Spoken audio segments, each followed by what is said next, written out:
반갑습니다. 오늘 날씨가 많이 따스합니다. 저는 태극기혁명 국민동본부 사무총장 민종호입니다.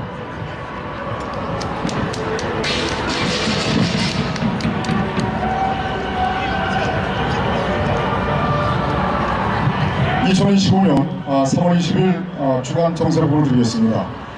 국내 정세로 첫 번째, 헌법재판소가 한덕수 국무총리 탄핵심판 사건 선고기일을 24일로 공표했습니다.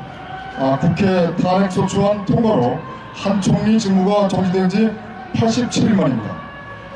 한덕수 총리 탄핵심판은 비상계엄과 내란방조 등 일부 쟁점이 윤석열 사건과 맞물려 추후 있을 윤석열 탄핵심판 선고의 예고편이 될 것이라고 합니다.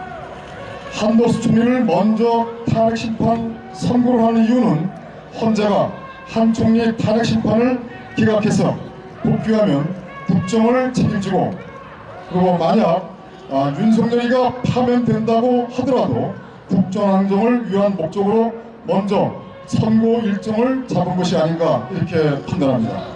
두 번째, 윤석열에 대한 헌법재판소의 탄핵 선고는 3월 28일 금요일이 매우 유력하다고 합니다.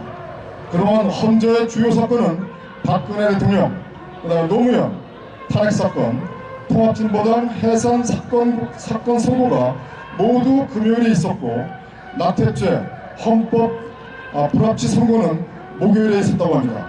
이 모든 사건들은 정기 선고일이 아닌 날로 2-3일 전에 지정됐다고 합니다. 세 번째, 국가반란 탄핵 세력 국민의힘 권성동 원내대표가 3월 16일 국회 기자간담회에서 헌법재판소의 윤석열 탄핵심판 결과에 승복하겠다, 그리고 당의 공식 입장이라고 밝혔습니다. 권성동 원내대표는 본인도 탄핵심판 결과에 승복하겠다는 의사를 공개적으로 표시한 바 있고, 권영세 비상대책위원장도 3월 13일 헌재 결과에 승복하겠다고 합니다.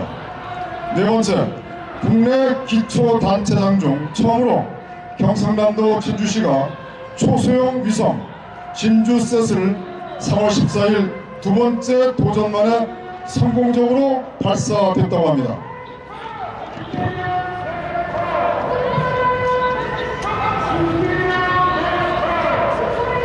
3개월간 지구 사진 촬영 목적이지만 진주시의 위성 발사는 매우 심각하다 하겠습니다.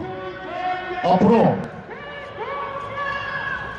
여수, 순천, 부여, 금산, 청주, 부산, 광주 등 대한민국 지자체 여기저기에서 위성을 쏘아 올려도 막을 방법이 없는가 봅니다. 경상남도 진주시 2025년 총 예산이 1조 7,900원입니다. 그런데 진주시가 자체 조달 예상 자립도는 19.67%입니다. 진주시 위성 발사는 대한민국 중앙정부를 해체하려는 종북 세력의 이벤트가 아닌지 심히 우려하지 않을 수 없으며, 그동안 문재인, 윤석열 등 종북 세력이 추진하는 지방분권, 지방자치, 특별자치도의 목적은 대한민국 해체이며, 그 최종 목적은 북한 세독제 보유한 문제입니다.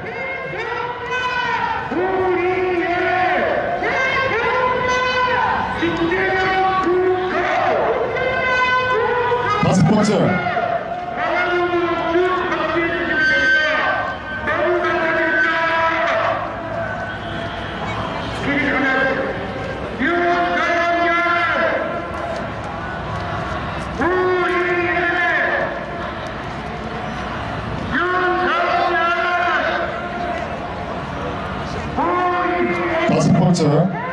종북 조직 노동자 단체로서 하루빨리 해체되어야 할 민주노총이 헌법재판소가 오는 3월 26일까지 윤석열에 대한 탄핵심판 선고 일정을 확정하지 않는다면 3월 27일부터 총파업을 벌이겠다고 합니다.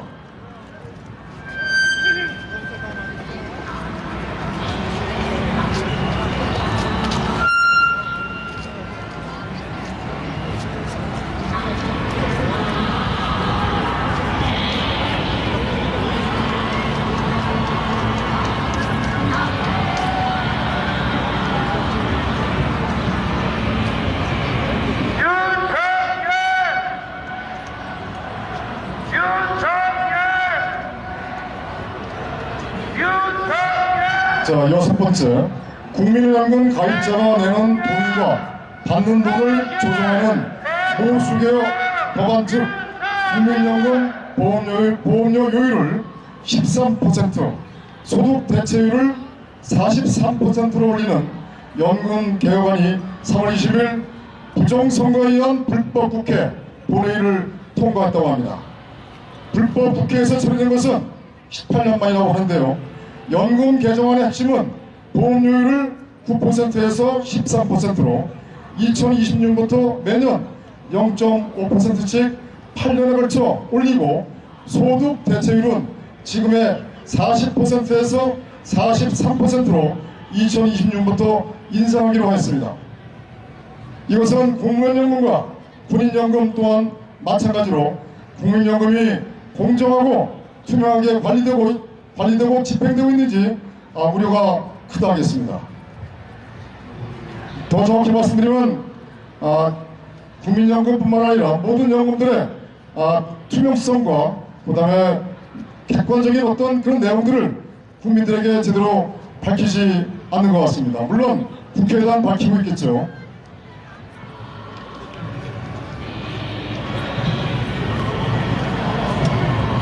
자, 일곱 번째, 거부권 행사 못하는 김건희 상설특검 본회의를 통과했다 합니다.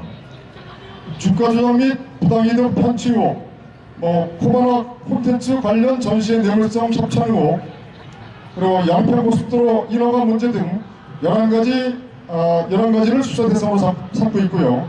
그 다음에 함께 통과된 마약 수사 외압 상설 특검은 2023년 1월 말레이시아로부터 마약 밀매 관계를 조사하는 특검입니다. 상설 특검 수사 요구안은 국회 본회의 시 의결 즉시 가동됩니다. 일반 특검과 달리 대통령이 제2요구권을 즉 거부권을 행사할 수 없습니다. 그러나 최상목 권한대행은 거부권을 행사하지 않는 대신에 특검 임명을 안 할 것으로 알려져 있습니다. 국제정세를 말씀드리겠습니다. 러시아 우크라이나 전쟁 휴전안을 협상하기 위한 도널드 트럼프 대통령과 러시아 푸틴 대통령 간에 약 2시간 반의 전화통화가 있었습니다.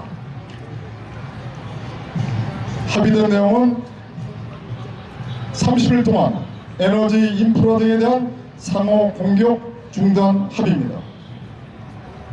그리고 이제 바로 트럼프 대통령과 푸틴 대통령 간의 전화 회담이 끝나자마자 바로 푸틴 대통령은 우리나라의 안보실장격인 쇼이구 국가안보회의 서기를 갖다가 북한으로 보냈습니다.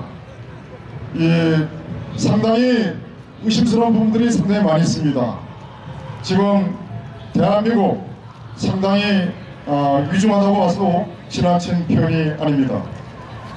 대한민국은 윤석열 정부가 우크라이나가 약 23억 달러 어마어마한 돈을 40년 거치 연 0.1% 이자로 이렇게 대출을 해줬습니다. 그리고 미국을 통해서 약 100만 발의 155mm 포탄도 우크라이나 전달했고, 그리고 러시아와 적대 관계에 있는 폴란드에 K9과 그 다음에 K2 전차 등 그 다음에 천무 첨단 무기들을 갖다가 공급하고 있습니다. 지금 우리는 대한민국은 에너지가 없고 자원이 없는 무역국가입니다. 무역국가이기 때문에 외교를 아주 잘해야 됩니다. 저희들은 그동안 이 자리에서 지속적으로 말씀드렸지만 윤석열 정부가 지혜롭게 대러시아 외교관계를 관계 설정을 해야 된다고 이렇게 말씀을 드렸습니다. 그런데 윤석열 정부는 의도적으로 대러시아 제재뿐만 아니라 러시아를 갖다가 자극했습니다.